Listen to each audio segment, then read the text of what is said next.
Welcome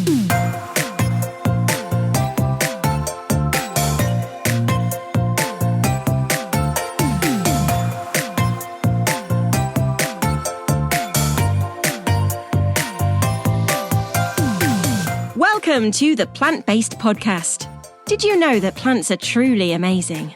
Not only can you grow them and eat them, you can also wear them, drink them, nourish your skin with them, and so much more. Let Ellen and Michael inspire you to love plants as much as they do, as they chat with the movers and shakers in this wonderful plant-based world. So, let's dig in. Series 6 of the Plant-Based Podcast is brought to you with the help of Vivara UK. Vivara are a team of garden wildlife experts, and their mission is to make nature accessible to everyone. They provide ideas and solutions to create more wildlife habitats, from large green spaces to small urban areas. Join them at vivara.co.uk today.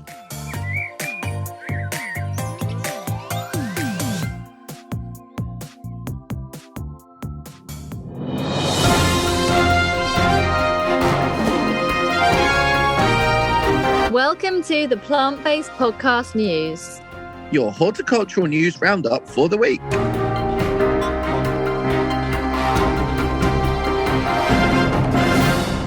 A nutmeg tree in the rainforest biome at the Eden Project in Cornwall is bearing fruit in what could be a first for the UK.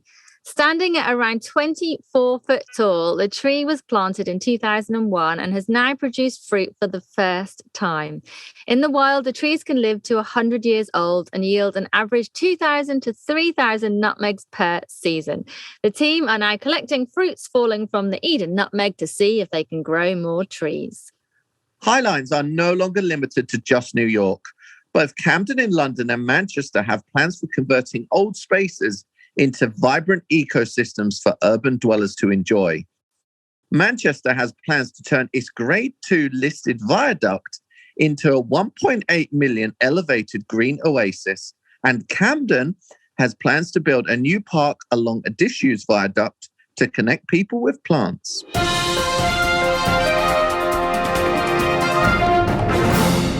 The Horticultural Society no longer classes slugs and snails as pests. Both play an important role in maintaining a healthy ecosystem and have therefore been removed from the pest list. Thompson & Morgan are helping the Red Cross for Ukraine with medical aid for refugees. You can help by donating just £2, £5, £10, £25 or £50. All donations will go directly to helping the victims of the Ukrainian crisis, and Thompson & Morgan will be matching all donations pound for pound up to 50,000, providing up to £100,000 of support to Ukraine. Find out more at thompson-morgan.com.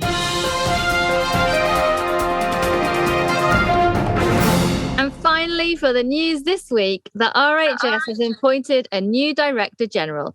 Claire Mattison will take over from Sue Biggs in May, having previously been the Executive Director of Engagement at the Natural History Museum. We must start stalking her immediately. I think everyone's going to be doing that, aren't they?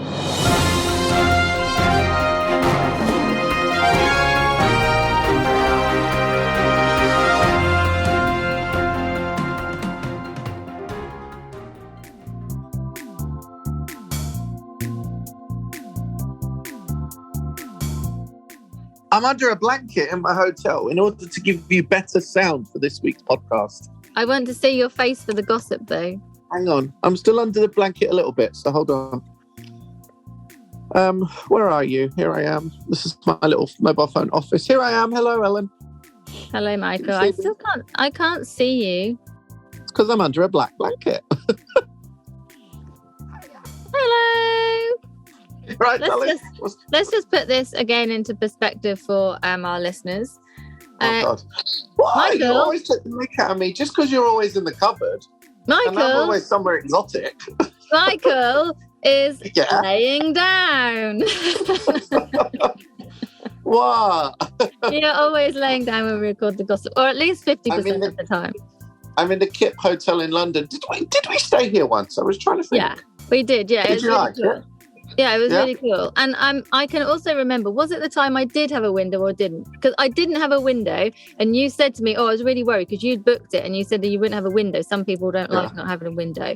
And I was a bit like, oh, that's kind of weird. But the room was really nice. It was lovely. Yeah. It's really cool. Well, the thing is, like, you could be in a hotel room and never look out the window, so then you wouldn't know if it was there or not.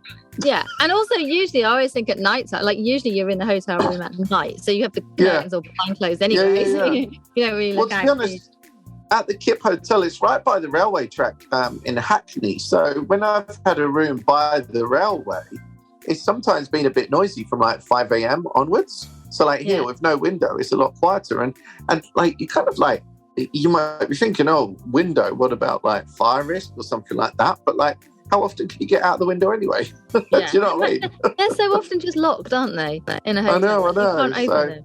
Yeah. Anyway. But the flat, but the shower, I just had a shower very quickly, and it was, I couldn't get the water hot, so I had a cold shower. But I'll just tweet them to complain. No, not really. That's refreshing, isn't it? Like isn't that meant to be good? That's meant to be really good for you.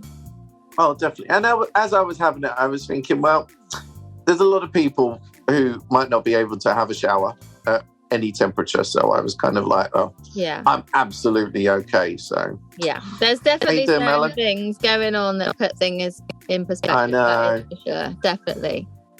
Totally. So yeah, obviously our thoughts go out to all of that arena. Obviously, we're never kind of going into that too much because we like to stay as a positive arena, but that doesn't mean that it's not in our thoughts. And obviously in the news section, we've signposted how you can help yourselves at home as well. Yeah, absolutely. I quite agree with you. There's could be so much to talk about, but we're not politicians at the end of the day, and we want to talk about plants. You know, sometimes it's good to turn off the news and listen to other stuff.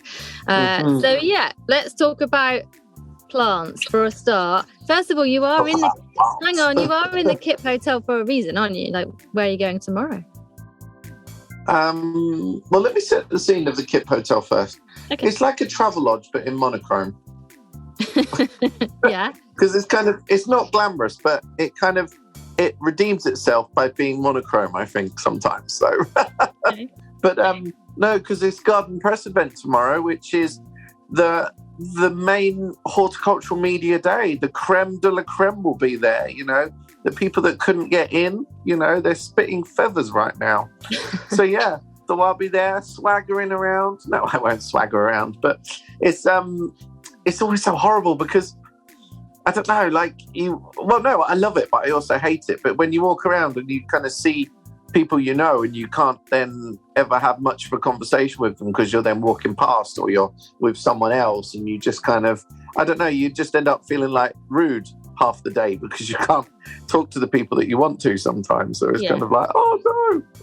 You know, so, I think everyone's in the same position, aren't they? Like everyone knows each conversation is kind of fleeting because there's so many people to see. And it is generally a really good event. Like I always really love the part where you just see people who you've met online or you've been chatting to, you know, sounds like being on Tinder or something in the gardening community, you know, and then you see them face to face, and I think that's always really cool. So it's speed dating for gardeners. Yeah, right.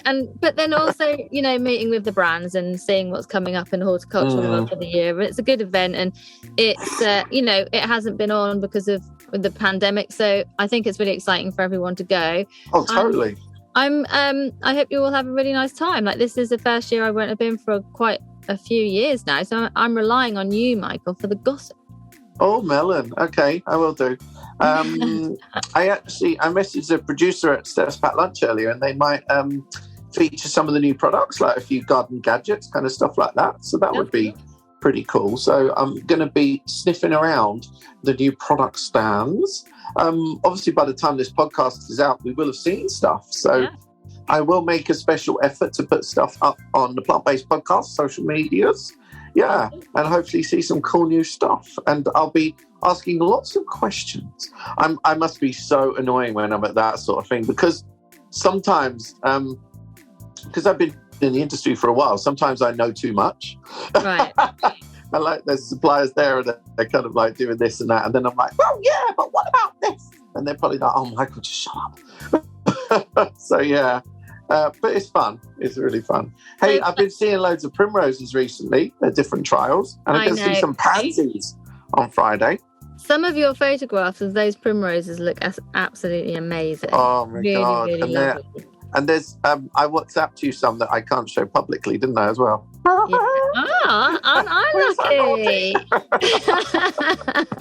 Oh, honestly, my phone, like over the years, I've got like 120,000 pictures on my phone. And because like I go and see lots of new plants and kind of trial grounds and breeding grounds, there's so many that I can't show because especially for patenting, is that the right word? For like registering a new plant, particularly in America, you can't have like shown it anywhere before, like even, you know, shown it on social media or this or that. So you have to be super careful. But of course, those plants don't always come to fruition. Maybe they don't work out or this and that. So I've kind of got so many plants in my phone that I sort of not sure if I can show or not. It's worse than having a phone full of nudes. Do you know what I mean? Like, I don't know what's worse. Because like, I think like, you know, it's probably easier to show the nudes than it is some of these flowers that I've got, you know? Can you imagine if you accidentally posted one? Oh, I know. What, a nude or a flower? Yeah, nude. You set me up for that joke. Thank you. I did, didn't I? I'm not going to say who, because that would be really bad, but I do recall a time, accidentally, someone on Instagram who's quite well known posted a screenshot of a plant, but what she didn't realise was at the bottom of the screenshot, you know, you see all of your photographs like that. And there was a nude photograph. Yeah, I know exactly what it was, who it was, where it was. What happened though? I don't remember. I think she just deleted it and it all went away until we just remembered it and talked it all up again. You saw the bottom of the gallery. That's what you mean. That's it, yeah. You see all the pictures at the bottom of the phone if you do a screenshot and your photographs are there. And there was a new photograph. And that was a she, wasn't it? So the old kind of folklore saying you should never scroll a gay man's phone. Like that is just becoming irrelevant these days. That's totally irrelevant now. Never scroll anyone's phone. Oh, Ellen, honestly. Yeah, it's hilarious. How's your balcony? Because I was slightly perturbed to see that you were sowing seeds. And I know that you're coming to the UK soon, so who the hell's going to prick out your seedlings? When you just bring it up, I'm starting to sweat already. Look, I'm already perspiring at the thought. Is your husband going to prick out seedlings? He is going to. That sounds as absurd as my not husband pricking out seedlings. It sounds absurd to me as well, but it's going to end in tears. I think it's going to end in tears. I think it's going to end in a long distance argument over FaceTime. Yeah. So, how exotic! I've just like the balcony has escaped me the last few months entirely. Like I have had I just haven't had any, like, I don't know, I couldn't picture what I wanted. What I wanted can't be because I can't get the plants I want. We've got this new puppy that eats the plants that I've got, so we now need to start lifting things around of the balcony, so they need to kind of up instead. There's just a million different things, and then I'm not here half of the year.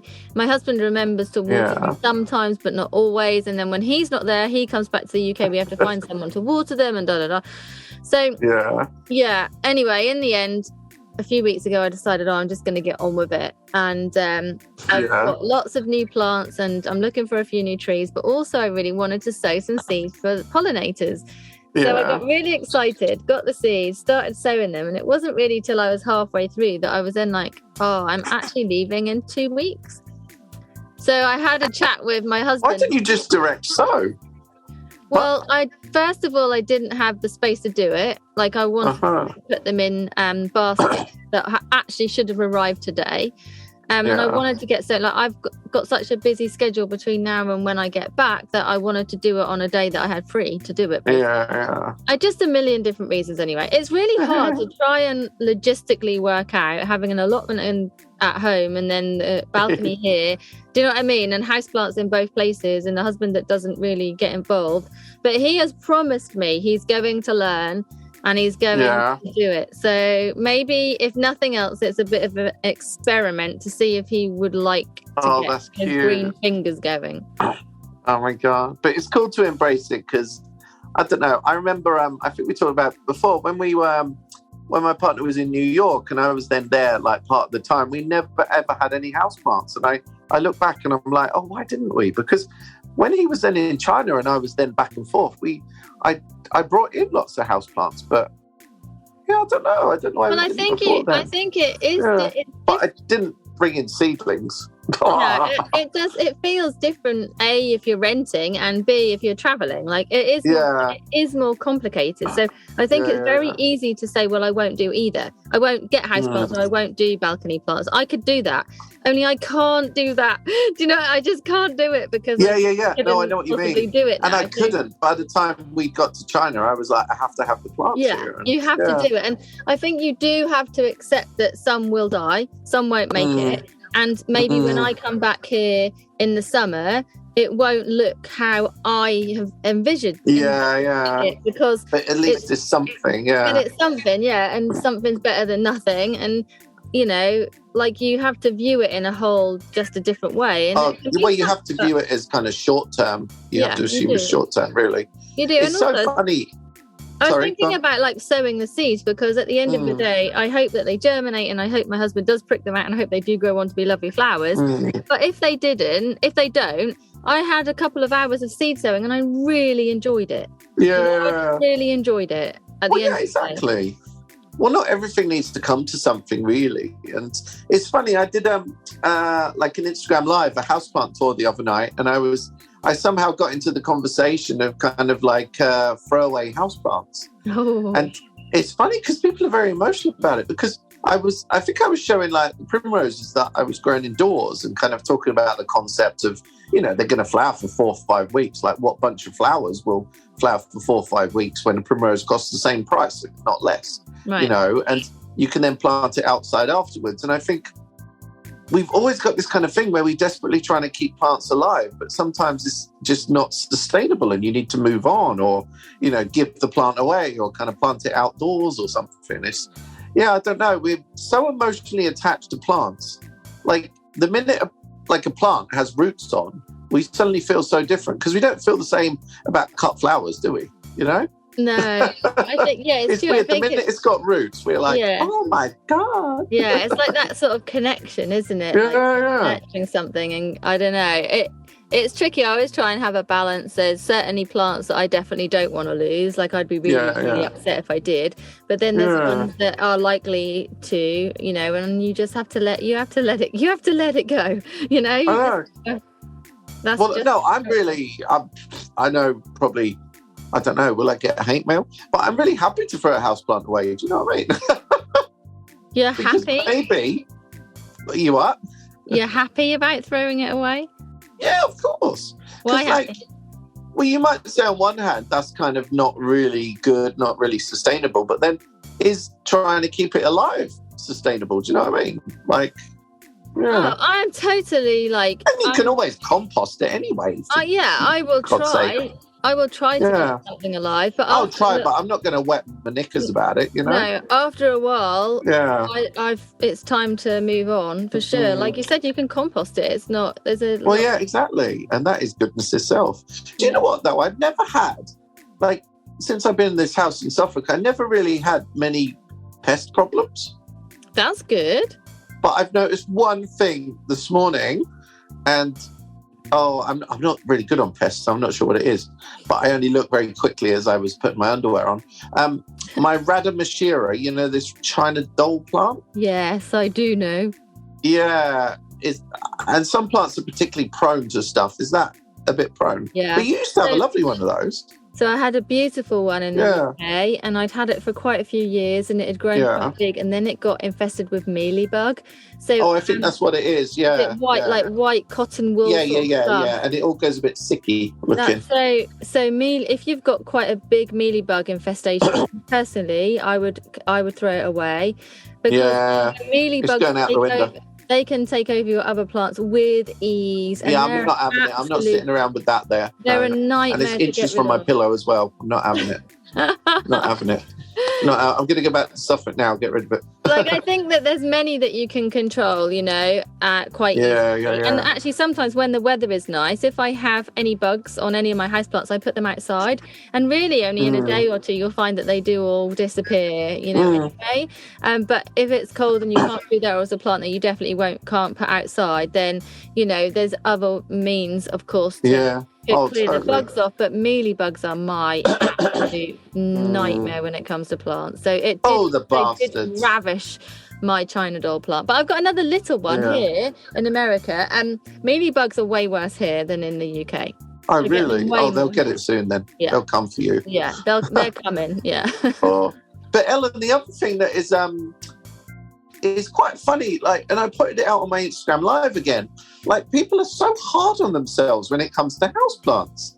But at the end of the day, when you've got a houseplant, you're actually trying to grow a plant in conditions that it really doesn't want to be in, because most of these houseplants are from tropical rainforests. Yeah. So why on earth would you expect that it would be happy in your lounge or in your kitchen? So in essence, you're already fighting a losing battle in a way. Of course, you can care for it in the right way, but if it doesn't work out, then ultimately it's not really going to be your fault, because you've done your best to simulate those conditions that it would have had in the wild. Do you get me? Yes and no. Yes, I get what you're saying. They're not bred to be in a lounge at the end of the day. Of course not. They're totally not. But they have plants are clever. They have adapted. Do you know what I mean? And they can adapt. And they can, but ultimately if it doesn't work out. I don't think you're fighting a losing battle. Many of us keep lots of plants, that would, generally like to be in a nice, warm, humid environment. Well, there's levels, isn't there? There's ones that are going to be cool, but other ones that will be more of a challenge. So I think the point generally is that don't beat yourself up if you can't keep it alive. Don't worry about it so much. Definitely. Oh God, I've got a really hard line on houseplants this week. I don't know what's come over me. I just see too emotional, and I hate it when people feel that gardening and growing is inaccessible because they worry that they'll fail, and I think that's why I get so vehement about just chill, it's all right, So sorry, Ellen, I'm dripping with emotion today. I'm sorry. It's seeping out of my veins. You are feisty over houseplants today, that's for sure. I know. I'm dripping emotion all over my throat. Oh. But so that's how I feel about that, to be honest with you, Ellen Mary. Okay, well, I think we know now. We know how you feel about it. Actually, it'd be quite interesting to know what our listeners feel about it. We should put a post up. Yeah, I hope I don't know, I feel like I was quite aggressive a minute ago, but Oh dear. So this is my my houseplant advice is throw your houseplants away. If they're not happy, give up. That's not at all my advice. If only you could all see Michael's almost face. What it sounded like. You look so happy with yourself. I think also along with that, I hate to put the word out there, but there is the sustainability issue. The production of plants and the soil and everything and the transportation they get to the shop and then you get it home and if you're so quick to just give up on it, do you know what I mean? There's that whole kind of supply issue thing. Yeah, but also you have to remember, Ellen, that's a really good point, but some plants are built to only flower the length of time of cut flowers. If you're talking about, a short chrysanthemum, these really decorative ones with the stripy petals, they're probably only going to flower for that 6-7 week period. And then because, same case with calanchoe as well, because they're given this cold period to bring them up to flower, they're probably quite unlikely to flower again because you can't grow them outside because they're tender. So even if you have them outside, they're probably going to be got by the frost before they have a chance to have that cold period to initiate flowers. So really, it is a bunch of flowers with root. I think it definitely. Yeah, it depends. There's two things I thought when you were saying that. Well, completely right. One is unfortunately lots of plants are sold and people don't know that that's the case. They don't know that flower once, and so they struggle along and get really disappointed. If the retailers were more honest, perhaps. Yeah, this is a bunch of flowers with roots on. This the labels need to say what to expect from that plant. However, with the cal and cherry, for example, it all depends on where you live, what country you're in, and your environment. So we obviously done some work, didn't we? With always cal and cherry, and so I've got some here, and they've survived on the balcony outside all winter. So I covered them over with some fleece on the frosty night. They're looking a little bit raggedy, but they are flowering. That's pretty amazing. Well, my ones, I did experiment outside, and they actually flushed again in a patio pot, which was pretty cool. But yeah, many of those plants are not designed to reflower. But then, we don't apply that same sustainability worry to cut flowers, though. Right. Surely it's better to have a growing plant than a cut flower in that instance, then. Yeah. How do you weigh that up? So I guess. Yeah, exactly. Well, I guess that would be where you'd look more to British cut flowers. That would be your sustainability answer. Yeah, someone like flowers from the farm and that kind of thing. I guess. Yeah, definitely. Like, but still, you're still growing to throw, aren't you? Yeah. Regardless of them coming from Wiltshire or Africa. Yeah, it's still the same thing. They're still thrown away. Yeah, you're growing them to live in a vase for 10 days, and then they go on the compost heap. So yeah. Interesting. I'd love to know. So yeah, there's a big old can of worms there, darling. There is, isn't it? Let's not get too deep into it because neither of us know the answers. Have you got any bulbs coming through? Bulbs. So I've got some beautiful daffodils that are already flowering, and I just noticed a couple of days ago some of the tulips are popping up. But we had a really sunny day yesterday, and it was the tulips were kind of this high. Well, I'm probably like 2 inches, and not overnight and in one day they've grown. So how can a bulb grow that fast in like a day or two? It's incredible. Oh my God. It is. I love it. Oh my gosh. So and I didn't think I was going to be able to see the tulips here blooming before I left to come back to the UK, but because I think I'm going to catch them. Will they flower for a shorter time? A little bit. Yes, they don't flower long. In my experience on the balcony, they certainly don't. So we've got some really warm weather at the moment, but we're going to have some super cold weather, like -5 over the weekend. Yeah. And then it springs back up again. That's a classic Charlotte weather pattern in the spring. It's like up, down, up, down, up, down, until it evens out, and then it's just hot for months on end. So I think the tulips sounds like a nightmare. The tulips will, hopefully, I might get to see a few of them flowering this weekend. And then when I get back to the UK, I'll get to see my daffodils and tulips on the allotment that I planted last year too. So I get double whammy. Double whammy. That's if I haven't cut them all off. Don't be cruel.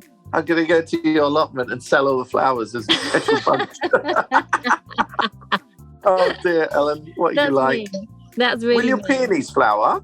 Hopefully. So not last year, the year before, in autumn, I moved all of my peonies because I wanted like cut flowers all in one place. So I moved them, and then I was told that they wouldn't flower, but they all flowered last year. Yeah. So epic. So I am hoping, that this year they will flower again, because this is the second year that they would have been established in that patch. So hopefully, I've gone a bit mad on cut flowers this year, I've got to say. That's cool. I've gone pretty big. But then I have that issue also that I'm going to be away for a lot of time. And then I'm going to be away for a few weeks, maybe end of July into August. So, if you're around, I might have to call on you for some watering duties at some point if you're available too. No worries, dear. But it's a juggle.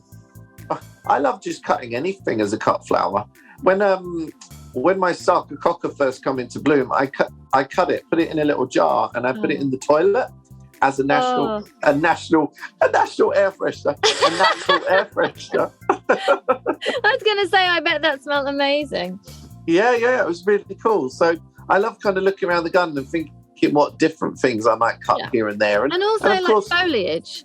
Yeah, exactly. And kind of, obviously, vase life, you're never sure if it's something that you don't usually see commercially, but it's nice to experiment from time to time and just see what will work here and there. Absolutely. Yeah. Well, this year, I hope you come to the allotment with me. We'll do some photographs and videos and stuff down there, because there's going to be a lot going on.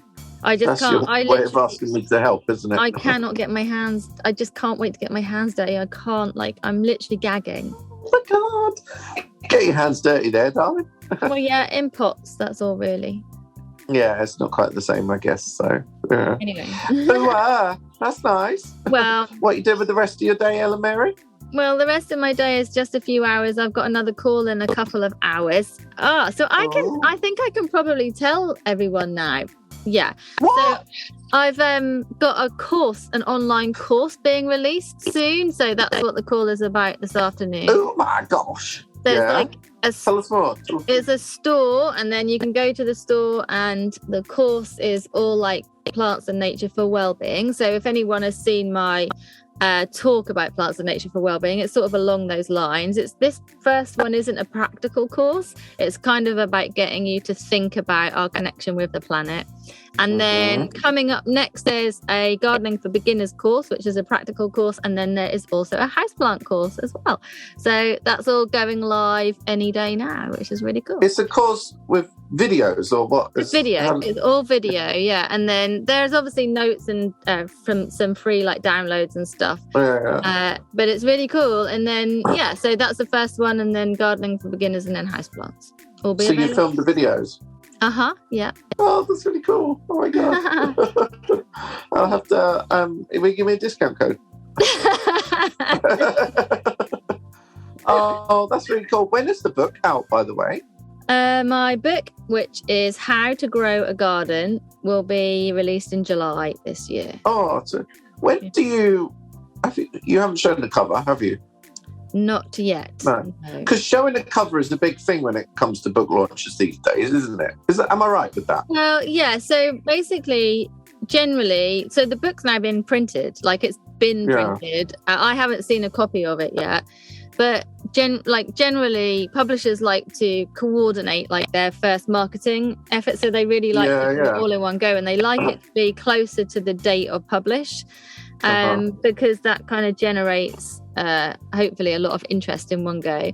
But I did actually speak to my publisher and say, I've spoken about it a lot. People kind of know about it. You can see it on Amazon. It's like there already. Oh, really? As a pre-order.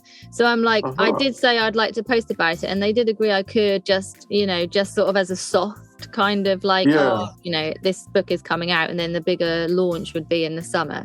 But it's really important. Like that book face is definitely kind of important step. So you haven't shown the cover, but it is on Amazon. But it is on Amazon, yeah. Oh, yeah. Well, Amazon has spoiled. Amazon has pipped you to the post. They always do. Amazon always does. It's That's always weird, isn't it? But the publisher uploads that information. It's not like it doesn't appear. Yeah. But that's for just sort of soft pre-order, really. Yeah. So yes, any day now I will post a photograph of the front cover. But I wanted to get the course out there first. Oh. What about I don't know when I'll be let out the bag. What about you? We're going to the printer in a couple of weeks, so I don't know. It's so funny, isn't it? It's like even if you told people that wouldn't to me it wouldn't matter, would it? I don't know. Why would people? I don't know. I don't think so either. I would just do it. I think people are interested. They want to see what's going on. Yeah, exactly. Personally, Are they worried people will copy the idea, or? Well, they can't. It's already out, and you can't. Well, it's already so far down the line. Time. Yeah. Obviously, I'll behave myself and do what I'm told. But yeah. Oh yeah, you've got to really, haven't you? But yeah. Anyway, that's exciting. Definitely. Yeah. Defo. I'm going to log on to Amazon in a minute then. If you log on to Amazon and go to How to Grow a Garden, a beginner's guide to creating a thriving outdoor space, you will see it there. A beginner's guide to being a prune. To being a prune. Yeah. I don't know why I felt I lay in the sun all day. Cool. Okay. Well, we might need to sign off in a minute, Ellen, because I know if you go past the hour mark, you do panic. I get very upset with that.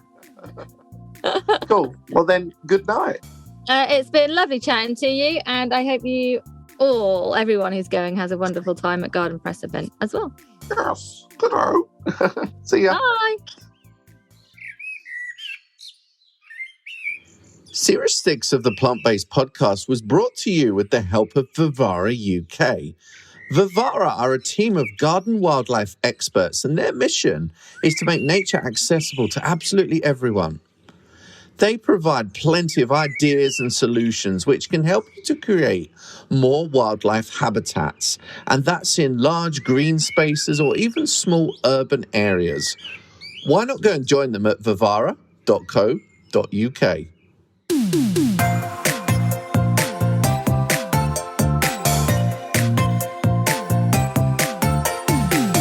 The music for the Plant-Based podcast is part of the song Grow by Mikey James, and our editor is Gareth Patch of Semi Echo.